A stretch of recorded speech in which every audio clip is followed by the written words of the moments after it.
ಮಾಡ್ತೀನಿ ನಿನ್ನ ನೋಡಿ ಮಾಡ್ತೀನಿ ನೀನ್ ಯಾಕೆ ಓಡಿ ಇಲ್ವಾ ಇಲ್ಲ ಗಾಡಿ ನೋಡಿ ಮಾಡ್ತೀನಿ ನಿನ್ನ ನೋಡಿ ಮಾಡ್ತೀನಿ.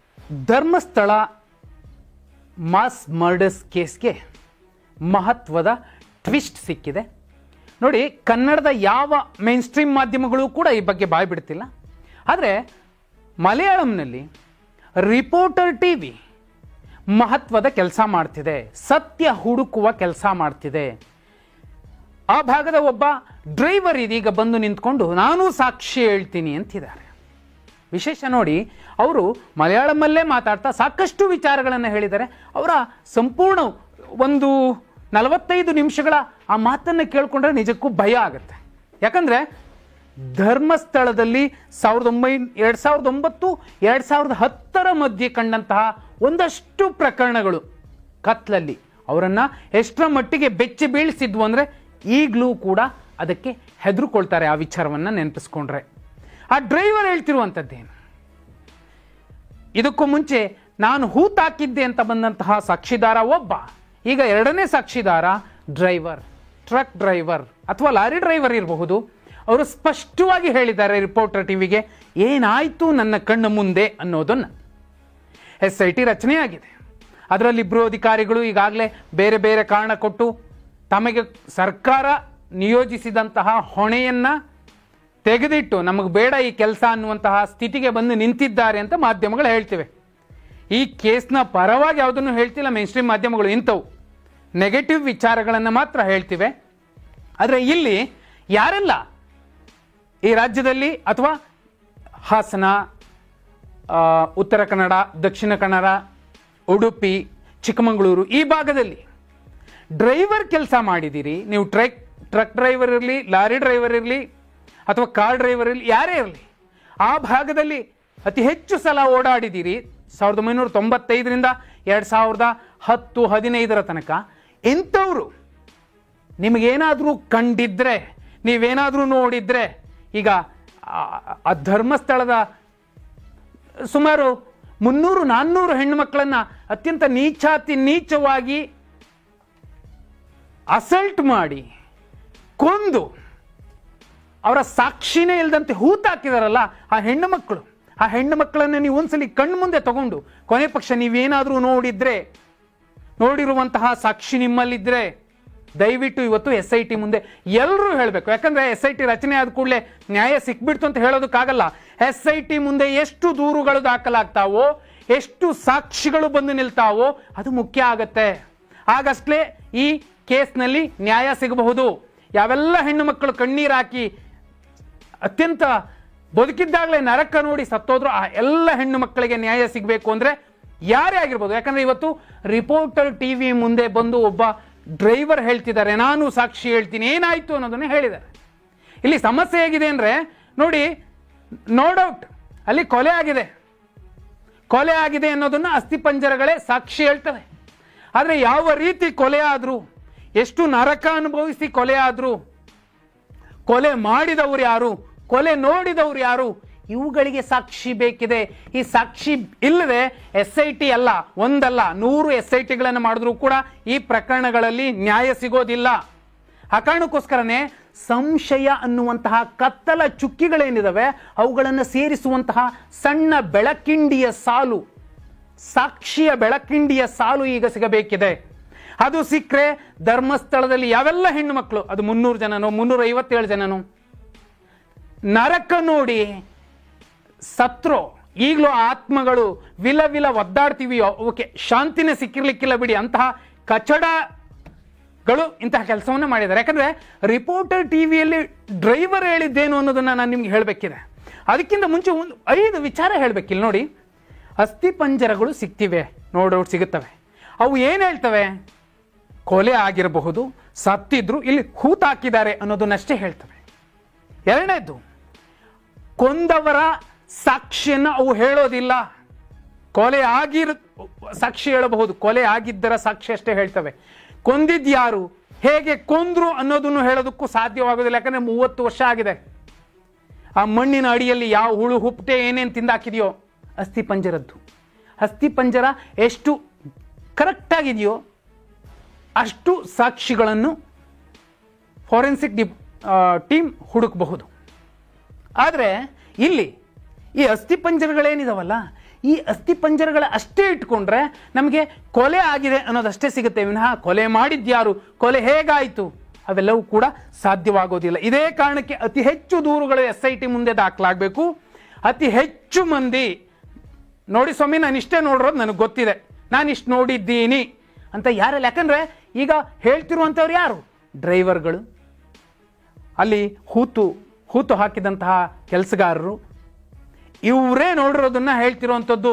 ತುಂಬ ಚೆನ್ನಾಗಿ ಓದ್ಕೊಂಡಿರೋರು, ಆ ಭಾಗಗಳಲ್ಲಿ ತುಂಬ ಕೆಲಸ ಮಾಡಿರೋರು, ಹೋರಾಟಗಾರರು, ಮಣ್ಣು ಮಸಿ ಅನ್ನೋರು ಯಾರು ಕೂಡ ಸಾಕ್ಷಿ ಹೇಳ್ತಿಲ್ಲ. ಪಾಪ ಪ್ರಜ್ಞೆ ಅನ್ನೋದು ಅವ್ರಿಗೆ ಕಾಡಿಲ್ಲ, ಅವ್ರಿಗೆ ತಾಕಿಲ್ಲ. ಆದರೆ ಇಂಥವ್ರಿಗೆ ತಾಕಿದೆ. ಆ ಡ್ರೈವರ್ ಹೇಳ್ತಾರೆ, 2009-2010 ಮಧ್ಯೆ ನಾನು ಹೋಗ್ತಾ ಇದ್ದೆ, ನನ್ನ ಎದುರುಗಡೆನೆ 3 ದಿನಕ್ಕೆ ಮುಂಚೆ 3 ದಿನದ ಎಕ್ಸಾಂಪಲ್ ಕೊಡ್ತಾರೆ. ಒಂದು ಹುಡುಗಿ ಬೆತ್ತಲಾಗ್ಬಿಟ್ಟಿದ್ದಾಳೆ, ಮೈಯೆಲ್ಲ ಗಾಯ ಆಗಿದೆ, ಕಿರಿಚ್ಕೊಂಡು ಓಡ್ ಬರ್ತಿದ್ದಾಳೆ. ನಾನು ನಿಲ್ಸೋಕ್ಕಾಗಲಿಲ್ಲ, ಭಯ ಆಯಿತು ನನಗೂ ಕೂಡ. ಹಾಗೆ ಮುಂದೆ ಹೋದೆ. ಅನಂತರ ಒಂದು ರೆಡ್ ಕಲರ್ ಇಂಡಿಕಾ ಕಾರ್ ಬಂತು. ಆಗ ಇಂಡಿಕಾ ಕಾರ್ ಯಾರ್ದು ಅನ್ನೋದನ್ನ SIT ಗುರುತಿಸ್ಬೇಕು. ಅದರಲ್ಲಿ 4 ಜನ ಹುಡುಗರಿದ್ರು, ಕ್ಲೀನ್ ಶೇವ್ ಮಾಡ್ಕೊಂಡಿದ್ರು, ಗಡ್ಡೆ ಇರಲಿಲ್ಲ, ತುಳು ಮತ್ತೆ ಕನ್ನಡ ಎರಡನ್ನೂ ಮಾತಾಡ್ತಿದ್ರು. ನನ್ನನ್ನು ಕನ್ನಡದವನು ಅನ್ಕೊಂಡ್ರು ಅನ್ನೋ ಮೂಲಕ ಒಂದು ವಿಚಾರ ಹೇಳ್ತಾರೆ. ಯಾಕಂದರೆ KA46 ಅನ್ನುವಂತಹ ಒಂದು ವೆಹಿಕಲಲ್ಲಿ ನಾನು ಬಂದಿದ್ದೆ, ಲಾರಿನೋ ಟ್ರಕ್ಕೋ XYZ, ಅದು ಸಕಲೇಶಪುರ ರಿಜಿಸ್ಟ್ರೇಷನ್ ಇರುವಂತಹ ಗಾಡಿ. ಅದರಲ್ಲಿ ಬಂದಿದ್ದನ್ನು ನೋಡಿಕೊಂಡು ನನ್ನನ್ನು ಕನ್ನಡಿಗ ಅನ್ಕೊಂಡು ಅವರು ತುಳುನಲ್ಲಿ ಮಾತಾಡ್ತಾ ಇದ್ರು. ಅವಳು ಸಿಕ್ಕರೆ ನಾವು ಬಿಡಬಾರ್ದು ಅಂತ ಮಾತಾಡ್ಕೊಳ್ತಿದ್ರು. ನನ್ನನ್ನು ಕೇಳಿದ್ರು, ಈ ಕಡೆ ಒಂದು ಹುಡುಗಿ ಹೋಯ್ತು ನೋಡ್ದ ಅಂತ.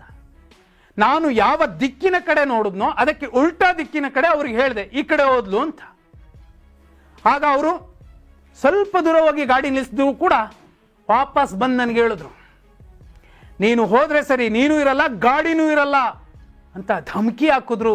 ಭಯ ಆಯಿತು, ನಾನು ಹೋದೆ. ಮತ್ತೊಂದು ಸಲ ಮಾರನೇ ದಿನ ಅದೇ ರೋಡಲ್ಲಿ ಬಂದೆ.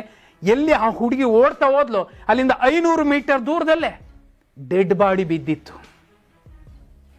ಆ ಡೆಡ್ ಬಾಡಿ ಯಾವ ಸ್ಥಿತಿಲಿತ್ತು ಅಂದರೆ, ಅದು ಏಡಿ ಇರಬಹುದು, ಮೀನು ಇರಬಹುದು, ಯಾವುದೋ ಹುಳ ಉಪ್ಪಟೆ ಇರಬಹುದು, ಇರುವೆ ಇರಬಹುದು, ಆ ದೇಹವನ್ನು ಕಚ್ಚಿ ತಿಂದು ಹಾಕಿದ್ದು. ಆ ಕೆಟ್ಟ ವಾಸನೆ ನನ್ನ ಮೂಗಿಗೆ ಬಡಿತಾ ಇತ್ತು. ಅದಕ್ಕಿಂತಲೂ ಪರಮ ಅಸಹ್ಯ ಅನಿಸುವಂಥದ್ದು ಆ ಹುಡುಗ ನೋಡಿರುವಂಥದ್ದು. ಆ ಡ್ರೈವರ್ ಸುಮಾರು 45 ವರ್ಷ ಇರಬಹುದು. ತುಂಬ ಸಣ್ಣ ವಯಸ್ಸಿಂದಲೂ ಕೂಡ ಡ್ರೈವಿಂಗೇ ಮಾಡ್ಕೊಂಡು ಬರ್ತಿದ್ದೆ. ನಮ್ಮ ತಂದೆಗೆ ಇನ್ನೂ ಸಾಕಷ್ಟು ವಿಚಾರ ಗೊತ್ತಿದ್ದಾವೆ. ಇಲ್ಲಿ ಸಾಕಷ್ಟು ಈ ಥರದ ಕೇಸ್ಗಳಿದ್ದಾವೆ.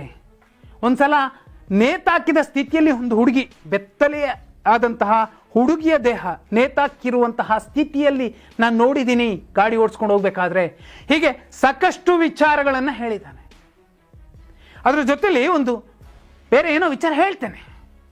ಯಾರೋ ಚಿಕ್ಕವರು XYZ ಯಾರೋ ಅವ್ರು ಫಸ್ಟ್ ಬರ್ತಾರೆ, ಬಂದು ಒಂದ್ಸಲಿ ಎಚ್ಚರಿಸ್ತಾರೆ, 2ನೇ ಸಲ ಗೂಂಡಾಗಳು ಬರ್ತಾರೆ, 3ನೇ ಸಲ ಎತ್ಕೊಂಡು ಹೋಗ್ತಾರೆ.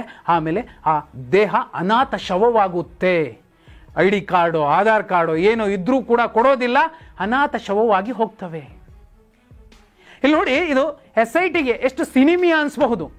ರೇಖಾಚಿತ್ರಂ ಅಂತ ಒಂದು ಮಲಯಾಳಂ ಮೂವಿ ಇದೆ. ಈ ಥರನೇ ಒಂದು ಡೆಡ್ ಬಾಡಿ ಸಿಗತ್ತೆ.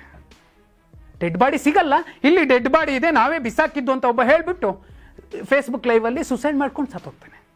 ಆ ನಂತರದಲ್ಲಿ ಆ ಕೇಸನ್ನು, ಆ ಹುಡುಗಿ ಯಾರು ಅಂತ ಹುಡ್ಕೋದನ್ನು ಪೊಲೀಸರು ಎಷ್ಟು ಶ್ರಮ ವಹಿಸ್ತಾರೆ ಅಂದರೆ, ಈಗ ಫಸ್ಟ್ ಮಾಡಬೇಕಾಗಿರುವಂಥದ್ದು ಆ ಭಾಗದಲ್ಲಿ 1995ಕ್ಕಿಂತ ಮುಂಚಿನಿಂದ ತೊಗೊಂಡ್ರು ಒಳ್ಳೆಯದು. 90ರಿಂದ 2010-15 ತನಕ ಎಷ್ಟು ಹೆಣ್ಣು ಮಕ್ಕಳು ಮಿಸ್ಸಿಂಗ್ ಆದರು, ಮಿಸ್ಸಿಂಗ್ ಕಂಪ್ಲೇಂಟ್ಸ್ ಎಷ್ಟು ದಾಖಲಾಗಿವೆ, ಯಾವ ಸ್ಟೇಷನಲ್ಲಿ ದಾಖಲಾಗಿವೆ, ಆ ಕೇಸ್ಗಳು ಎಲ್ಲಿಗೆ ಬಂದು ನಿಂತಿವೆ, ಈ ಲಿಸ್ಟ್ ತಗೊಂಡ್ರೆ ಒಂದೊಂದೇ ಮೃತದೇಹದ ಅಥವಾ ಒಂದೊಂದೇ ಅಸ್ಥಿಪಂಜರದ DNA ಮ್ಯಾಚ್ ಮಾಡ್ಕೊತ ಏನಾಯಿತು ಒಬ್ಬೊಬ್ರದ್ದು.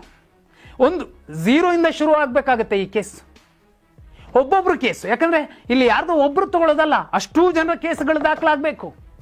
ಯಾರೆಲ್ಲ ಸಾಕ್ಷಿದಾರರು ಸಣ್ಣ ಪುಟ್ಟ ನೋಡಿರೋರು ಇದ್ದಾರೆ ಅಂತವ್ರು ಹೋಗಿ ಹೇಳಬೇಕು. ಯಾಕಂದರೆ ನಾನು ಹೋಗ್ತಾ ದಾರಿಲಿ ಒಂದ್ಸಲಿ ನೋಡಿದ್ದೆ ಅನ್ನುವಂತಹ ಸಣ್ಣ ಬೆಳಕಿಂಡಿ ಕೂಡ ಹಲವು ಕೊಲೆಗಳ ಅಥವಾ ಇಂತಹ ನರಮೇಧದ ಪರಿಪೂರ್ಣ ಚಿತ್ರಣ ಬಿಚ್ಚಿಡ್ಲಿಕ್ಕೆ ಸಾಕ್ಷಿ ಆಗುತ್ತೆ ತನಿಖೆಯಲ್ಲಿ. ಹಾಗಂತ ಆ ಡ್ರೈವರ್ಗೆ ಇಲಾಖೆ ಮತ್ತೇನು ಕಾಟ ಕೊಡಬಾರ್ದು. ನಾನು ಕಥಾಗ ಬರಬೇಕು ಇಂತಹ ವಿಚಾರದಲ್ಲಿ ಆ ಹೆಣ್ಣುಮಕ್ಕಳ ಮುಖ ನೋಡಾದ್ರೂ ಯಾರಾದರೂ ಡ್ರೈವರ್ಗಳು ಇಂಥದ್ದನ್ನು ನೋಡಿದರೆ ನೇರವಾಗಿ ಹೋಗಿ, ಅಥವಾ ಅವರೊಂದೇನೋ ಟೋಲ್ ನಂಬರು XYZ ಕೊಡ್ತಾರೆ, ಅವರಿಗೆ ಸ್ವಾಮಿ ನಾನು ಇಂಥದ್ದು ನೋಡಿದ್ದೆ, ಹಿಂಗಾಗಿತ್ತು ಇಂಥ ದಿನ ಅದು ನನಗೆ ನೆನಪಾಗ್ತಿಲ್ಲ, ಯಾವುದೋ 1997ರಲ್ಲಿ ಡಿಸೆಂಬರ್ ತಿಂಗಳಲ್ಲೋ ಏನೋ ಹಿಂಗಾಗಿತ್ತು, ಆ ಸಂದರ್ಭಕ್ಕೆ ಮತ್ತೊಂದು ಸಾಕ್ಷಿ ಯಾವುದೋ ಸಿಗುತ್ತೆ, ಅದನ್ನು ಜಾಯಿಂಟ್ ಮಾಡ್ಕೋತಾರೆ. ಇಲ್ಲಿ ಯಾರು ಏನಾಯಿತು ವಿಧಿವಿಜ್ಞಾನ ತಜ್ಞರೇ ಇಲ್ಲಿರುವಂತಹ ಬಹುದೊಡ್ಡ ಶ್ರಮ ವಹಿಸಬೇಕಾಗತ್ತೆ. ಇಲ್ಲಿ ಈ ಎಲ್ಲ ಕೇಸ್ಗಳಲ್ಲಿ ನೇರವಾಗಿ ನೋಡಿರುವಂತಹ ಸಾಕ್ಷಿಗಳು ಯಾವುವೂ ಇಲ್ಲ. ಆ ಕಾರಣಕ್ಕೋಸ್ಕರನೇ ಯಾರೆಲ್ಲ ಇದ್ದಾರೆ, ಯಾಕಂದ್ರೆ ಇದು ಜನಾಂದೋಲನ ಆಗದ ಹೊರತು, ಅತಿ ಹೆಚ್ಚು ದೂರುಗಳು ದಾಖಲಾಗದ ಹೊರತು, ಹೀಗೆ ಸಣ್ಣ ಪುಟ್ಟ ಸಾಕ್ಷಿಗಳನ್ನು ಕಂಡವರು ನೇರವಾಗಿ ಹೋಗಿ ಹೇಳದ ಹೊರತು ಈ ಹೆಣ್ಣು ಮಕ್ಕಳ ಆತ್ಮಕ್ಕೆ ಶಾಂತಿ ಸಿಗೋದಿಲ್ಲ. ಕರ್ನಾಟಕದವ್ರು ನಾವಪ್ಪ ಅಂತ ಹೇಳ್ಕೊಳ್ಳೋದಕ್ಕೂ ನಮಗೆ ನಾಚಿಕೆ ಆಗುತ್ತೆ. ಆ ಭಾಗದವರು ಯಾರಾದರೂ ನೋಡಿದ್ರೆ ದಯಮಾಡಿ ದೂರು ದಾಖಲಿಸಬೇಕು. ತಾವು ನೋಡಿದ ಇಷ್ಟೇಷ್ಟು ಸಾಕ್ಷಿ ಇರಬಹುದು, ಇಷ್ಟೇಷ್ಟು ದೃಶ್ಯ ಇರಬಹುದು, ಇಷ್ಟೇಷ್ಟು ವಿಷಯ ಇರಬಹುದು, ಹೇಳಬೇಕು. ಆಗಷ್ಟೇ ಇಷ್ಟೂ ಹೆಣ್ಣು ಮಕ್ಕಳ ನಿರ್ದಯ ಕೊಲೆಗೆ, ದಾರುಣ ಹಂತ್ಯ ಕಂಡಂತಹ ಅವರ ಸಾವುಗಳಿಗೆ ಒಂದು ನ್ಯಾಯ ಸಿಗತ್ತೆ. ಇಲ್ಲಾಂದರೆ ಯಾವ ಕಾರಣಕ್ಕೂ ಸಿಗೋದಿಲ್ಲ.